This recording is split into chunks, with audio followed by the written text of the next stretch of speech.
everyone, welcome to or welcome back to my channel. My name is Stephanie and I am here today to tier rank all of my 2024 reads. I did this video last year for my 2023 reads, and tier ranking videos are some of my favorite book videos to watch on YouTube, so I wanted to put mine in the mix. There isn't really much else to intro. I'm sure you've all seen a tier ranking video before, so I'm just gonna go ahead and jump right into my tier ranking, and I hope that you enjoy this. All right, I am here with the handy dandy laptop. So I have 6 tiers here. The first one is 10 out of 10, no notes. These are my 5-6 star reads, favorite books to come out of the year, things that I have absolutely no complaints about.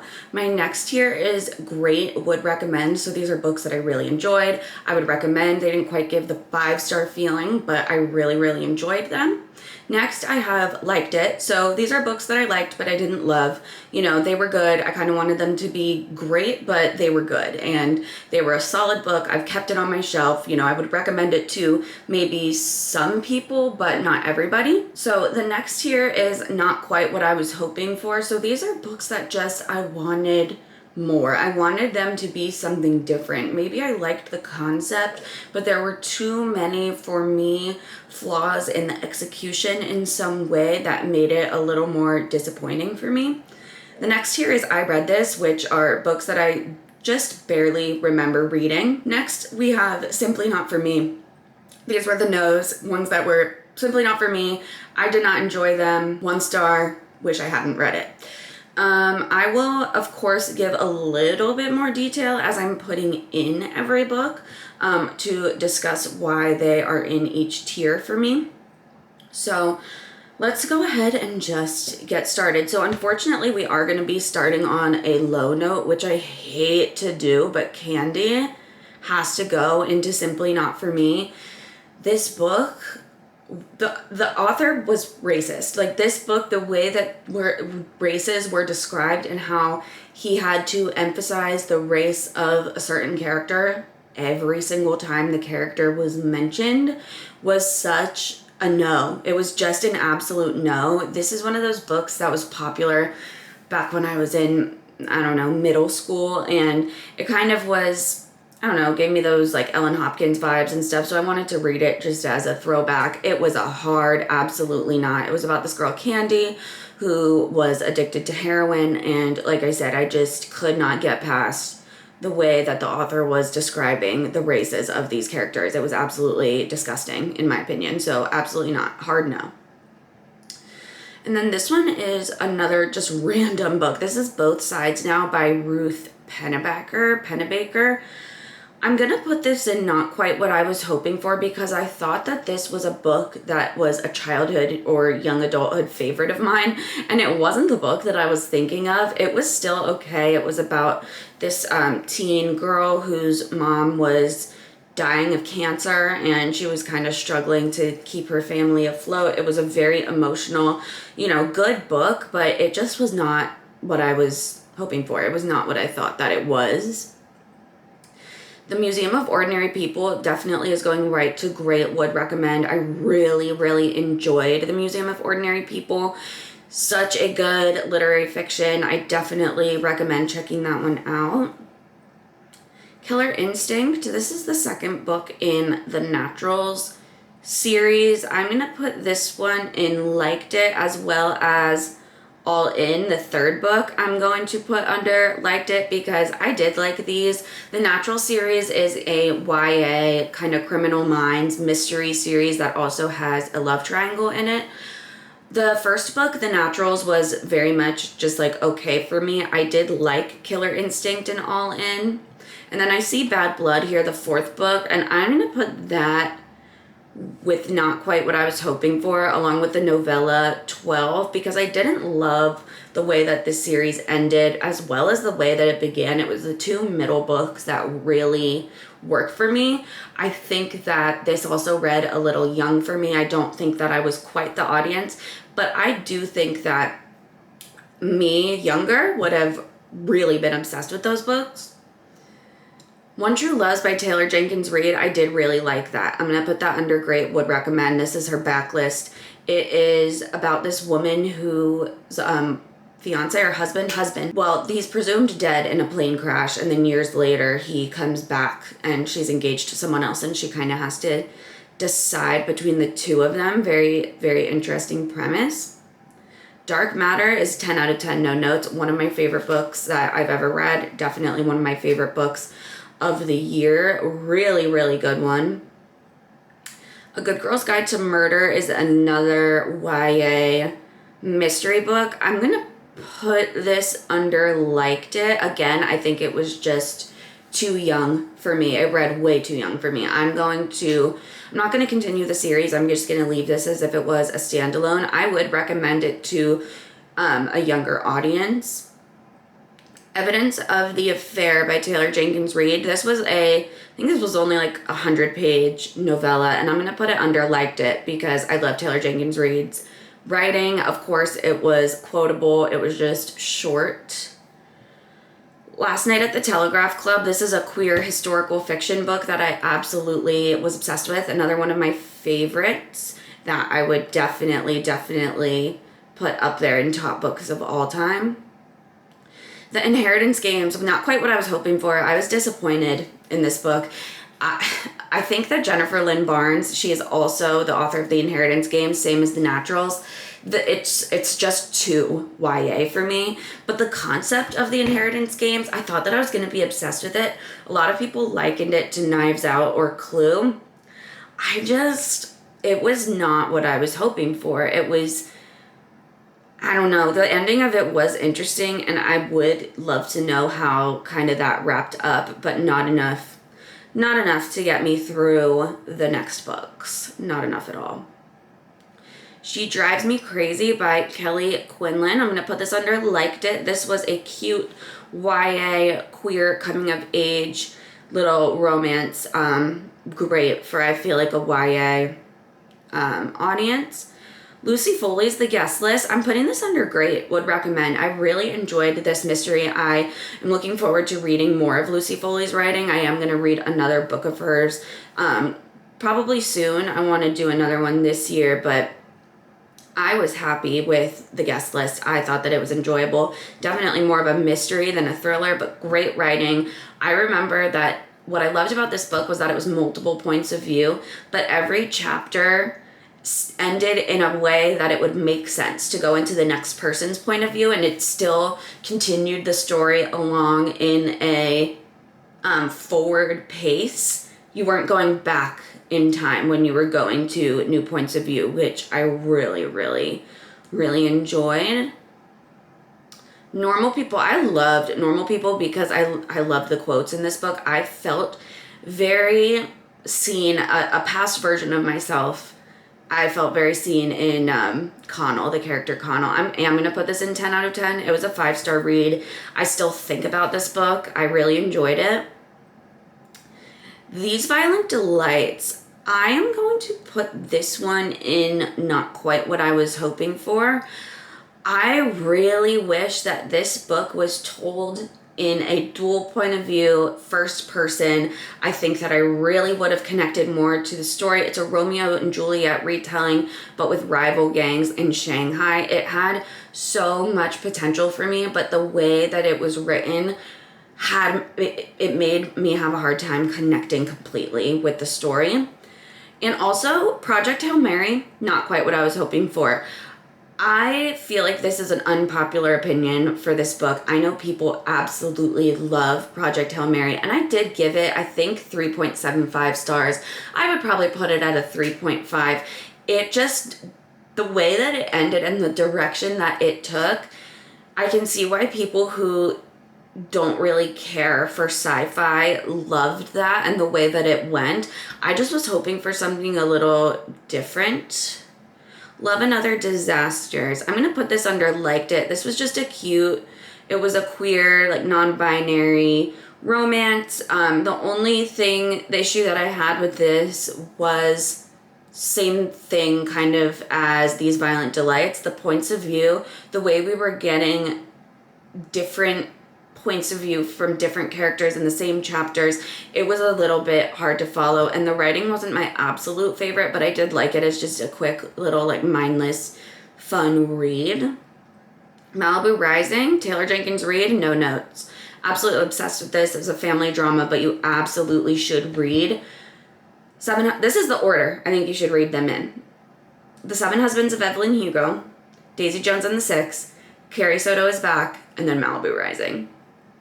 Thrive and Addicted, after all, these are two books that are smack in the middle of the Addicted series. Both of these were in Lillian Lowe's points of view, and I liked both of them.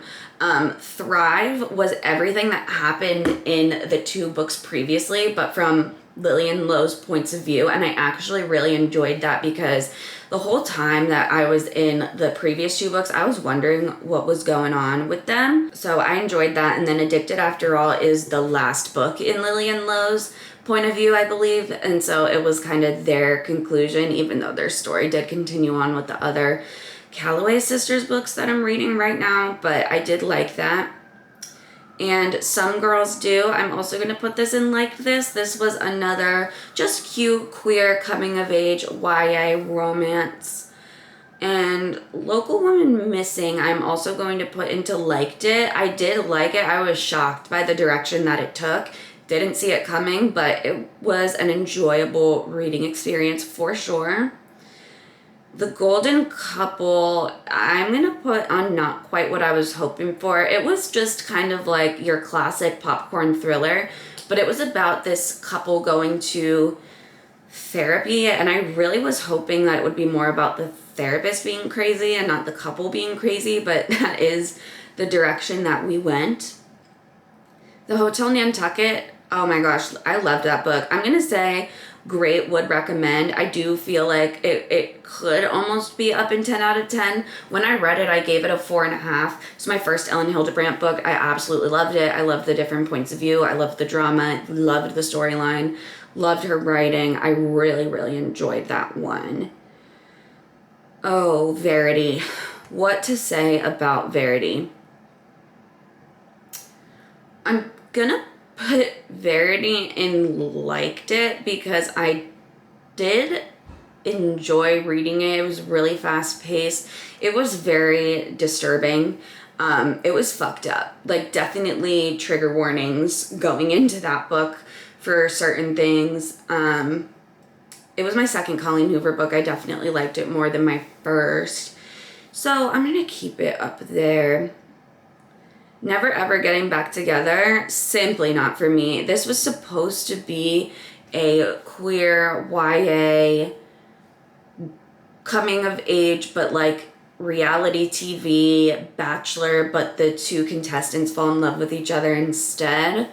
No, I did not enjoy the writing, and I did not enjoy the fact that for the majority of the story, it was just them trying to be in a relationship with the Bachelor guy, and then at the very end, maybe they like each other. It was not for me. Oh, but this one, 6 Times We Almost Kissed and the One Time We Did, 10 out of 10, no notes. One of my favorite YA sapphic coming of age romances that I've ever read. I want to reread that book. It was so, so good. Final Offer, this was a surprise for me. I actually really, really enjoyed the, what is it called? Dreamland Billionaires series, especially the first and the third books. This was the third book. I'm going to put this in great, would recommend. It was a huge shock for me. I actually really loved that. Yellowface, 10 out of 10. No notes. That was one of my favorite books of the year by R.F. Kuang. Absolutely loved it. It was insane. The only one left was disappointing for me. I'm going to put it under not quite what I was hoping for. So I read Verity, this one, first. This is so similar that it was so boring to me.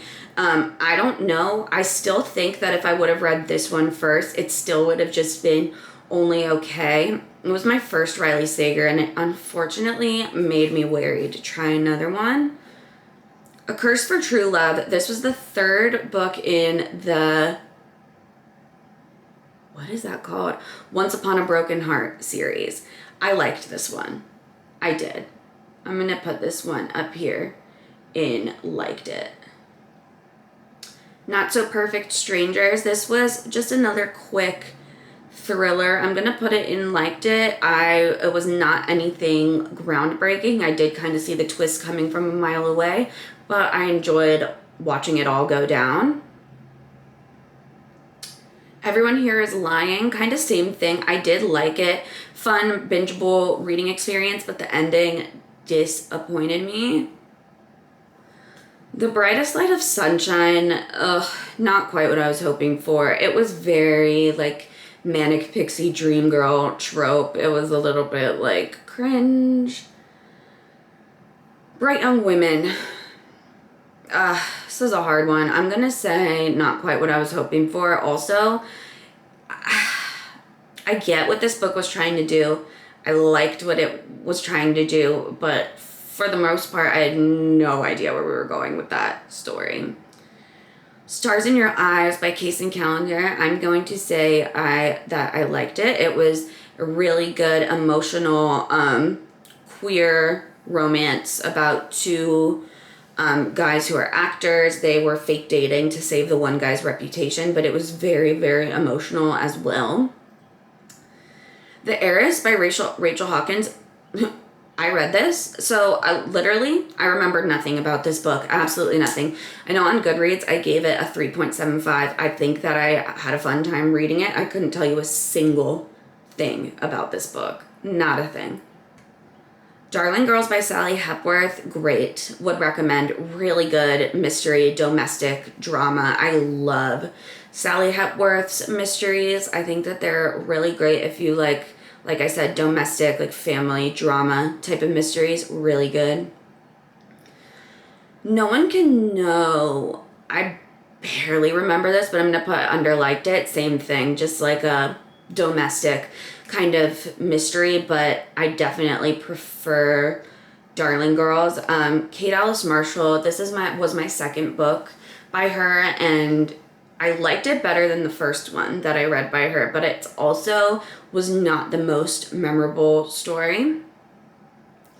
Bride, I am going to put in great, would recommend. I so enjoyed this book. Is it weird? Yes, absolutely. But Misery as a main character, she's one of my favorite main characters that I've ever read. I thought she was so funny, so witty, and it was just fun to be in her point of view. Reckless by Lauren Roberts. This is the second book in the Powerless trilogy. I am going to put under liked it. I did not like it as much as the first book, but I did have a good time listening to it on audio. Brutal Prince is another one that has to go into I read this because, again, couldn't tell you a single thing about this book. I know that I rated it 3 stars, but what was it about? Couldn't tell you. The Teacher by Freida McFadden. Freida McFadden, unfortunately, is not the author for me. I love a popcorn thriller, don't get me wrong, but I don't really love her writing, so I'm going to put this under not quite what I was hoping for. The plot was really, really interesting, very creepy, but just the execution of her books just throws me off a little bit. Butcher and Blackbird, 10 out of 10. No notes. I absolutely love Butcher and Blackbird so much. Serial killer romance. Amazing. And then Magnolia Parks Into the Dark, going right here into 10 out of 10. No notes. The last book in the Magnolia Parks series, or at least the last one in Magnolia and BJ's point of view. Amazing, stunning, absolutely stunning. And The Wedding People, another favorite book of the year, 10 out of 10. No notes. Absolutely no notes. A Talent for Murder by Peter Swanson. I did really like this. This was the third book in the Kind Worth Killing series. I loved The Kind Worth Killing and The Kind Worth Saving. I liked those two better than this one, but I did like this book. The Housemaid is Watching. This one is going to go into simply not for me. I just, again, with the Freida McFadden situation, I loved the first Housemaid book. It actually was what made me give Freida McFadden another chance because first I read Never Lie, and that one was definitely not one that I loved. But then The Housemaid, the first book, I liked. The second book, the third one, not for me. The Astrology House, 10 out of 10. I don't know why this has a 3.5-star rating on Goodreads, because I thought that this was such a good mystery. It is about an astrology retreat where things get crazy. I'm an astrology girl through and through, so I am definitely the audience for that one. We used to live here. Such a hard one for me to do, because when I first read this, I didn't know about the Reddit situation and all of the clues in the book that you have to go through and actually look up in real life. Literally had no idea. So for me, I was like, what? It didn't give me enough. But I did not have the full reading experience. So I'm going to put this in I read this ? Because I did not read it in the way that I was supposed to. Sandwich by, I think it's like Catherine Newman is the author. I'm going to put it under I liked it. It was okay. It was a very short book, a domestic, just kind of slice of life drama situation. There was just some parts that were very cringy. Powerful novella. I loved the powerful novella. I did give it a 5 stars. So, but I'm going to put it in great would recommend, because it's a novella. You have to read the series to really enjoy it.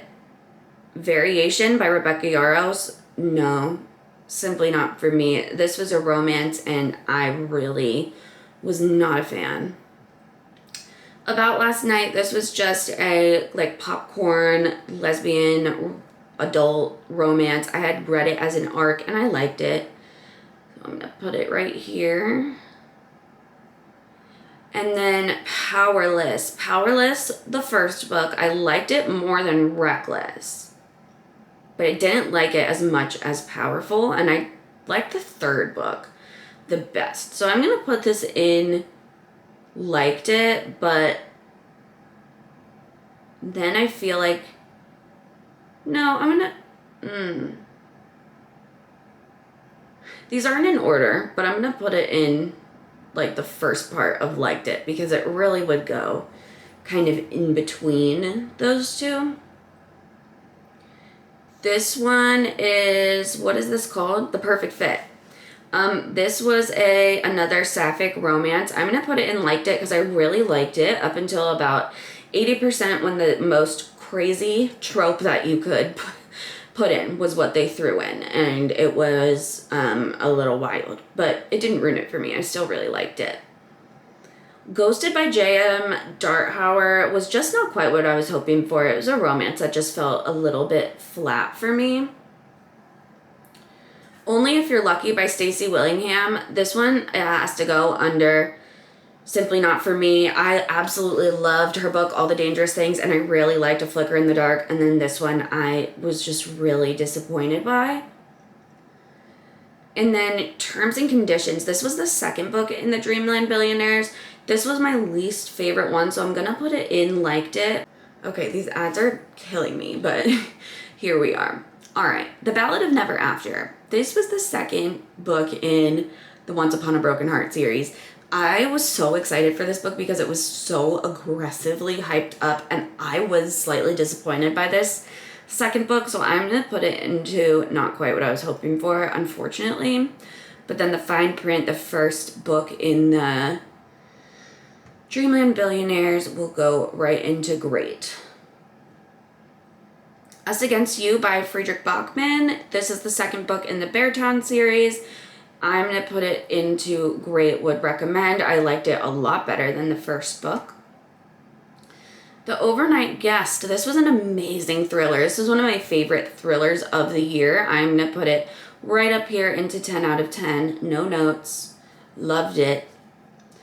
Kiss the Sky and Hothouse Flower, both books in the Addicted world. This is technically the Calloway Sisters series, but you read them concurrently, and I liked both of them. They're both going to go right here. Strange Sally Diamond, another absolute favorite from last year. That is going right up here into 10 out of 10.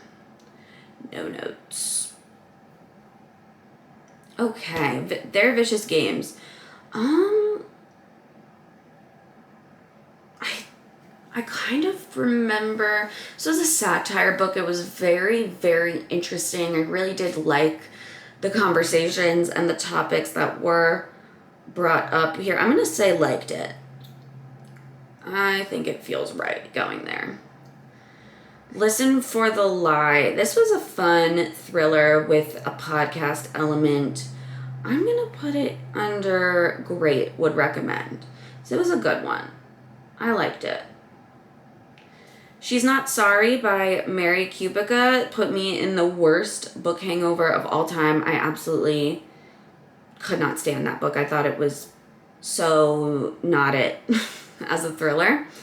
The Measure was unfortunately not quite what I was hoping for. I know that this is a very beloved book. It just was a little disappointing to me. It was a 5-star prediction. Really interesting concept, but just not what I was hoping for. Looking for a Sign, 10 out of 10, no notes. This is a sapphic romance where the main character is trying to date one person from each zodiac sign. So fun. I loved that. I'll Get Back to You was a holiday high school rivals to lovers story. It was fun. I'm going to put it in liked it. First Lie Wins. This was like a spy type of thriller. It was a fun time. It wasn't my favorite thing ever, but it was fun. I'm going to put it into liked it. Dead 11 by Jimmy Giuliano is a mixed media horror mystery. Loved it. 10 out of 10, no notes, and highly recommend the audiobook. Our Hidden Gifts was a queer YA coming of age story that featured tarot as a main part of the topic. I loved it. It's a beginning of a series too. Leather and Lark. Leather and Lark was the second book to Butcher and Blackbird. And I'm going to put it into great, would recommend, because I did really enjoy it. I didn't enjoy it as much as Butcher and Blackbird, similar to a lot of people, but it is my second favorite in the trilogy I now know. The Ministry of Time. This one was simply not for me. I thought I was going to love this based on concept, and the writing was very poetic and beautiful, but I got the ick from that book a couple of times. Not Just Gal Pals. This was another just fun, sapphic book. I'm gonna put it into great, would recommend. It took place in the fall time, I think. It was really fun. And then we have our last one. Our last book is The Prison Healer by Lynette Noni, and I love The Prison Healer. I love The Prison Healer. I'm going to put it right here into great, would recommend. So that is everything. Those are the 81 books that I read last year. I'm going to do a little scroll because we are having a hard time seeing things with these ads that I cannot click out of, even though there are these little X's here. But I would say that this is a really good distribution. As you can see, I really liked the majority of books that I read last year, which is always the goal. But I hope that you enjoyed this video. Subscribe if you like book videos, and I will see you in my next one.